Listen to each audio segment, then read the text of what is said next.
Hi friends, welcome to my YouTube channel Shailu official అండి. ఈరోజు నేను ఎల్లిపాయ కారం రెసిపీతో మీ దగ్గరకు వచ్చేసాను. దానికి కావలసినవి పల్లీలు, నువ్వులు, ఓమా, జీలకర్ర, వెల్లుల్లి, ఎండుమిర్చి, శనగపప్పు, కొంచెం చింతపండు తీసుకున్నానండి. మీకు స్పైసీ ఎక్కువ కావాలంటే మిర్చి ఎక్కువ తీసుకోండి. ఇంకా పుదీనా, కరివేపాకు, కొత్తిమీర కూడా తీసుకున్నానండి కొంచెము. ఇంకా గ్యాస్ వెలిగించేసి ఒక ప్యాన్ పెట్టానండి. అందులో 3 టేబుల్ స్పూన్ ఆయిల్ వేసాను. అందులో నేను ఇందాక మిరియాలు చెప్పడం మర్చిపోయానండి, మిరియాలు కూడా తీసుకున్నాను.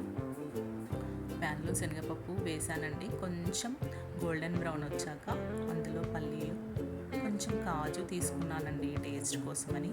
మీ దగ్గర ఉంటే వేసుకోండి, లేకుంటే లేదు. ఇంకా అందులో నువ్వులు, వాము, జీలకర్ర, మిరియాలు కూడా వేసాను. ఇంకా ఎండుమిర్చి, వెల్లుల్లి కూడా వేసానండి. అది కొంచెం ఫ్రై అయ్యాక పుదీనా, కొత్తిమీర, కరివేపాకు కూడా వేసాను.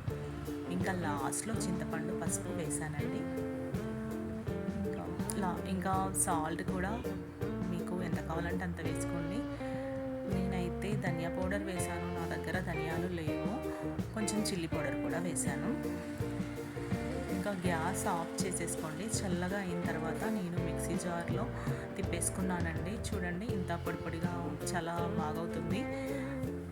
ఇప్పుడు చలికాలం కదండి, ఈ థ్రోట్ ఇన్ఫెక్షన్స్ ఇవి ఎల్లిపాయ కారంతో తింటే చాలా బాగుంటుంది. మీకు గొంతుకైతే హాయిగా ఉంటుందండి. నేనైతే ఉప్మా చేసుకున్నాను ఈరోజు. ఉప్మా కాంబినేషన్లో కూడా ఎల్లిపాయ మిరం వేసుకున్నానండి. ఈ వీడియో మీకు నచ్చినట్టయితే నా ఛానల్కి మాత్రం సబ్స్క్రైబ్ చేయడం మర్చిపోకండి. బెల్ ఐకాన్ క్లిక్ చేయండి.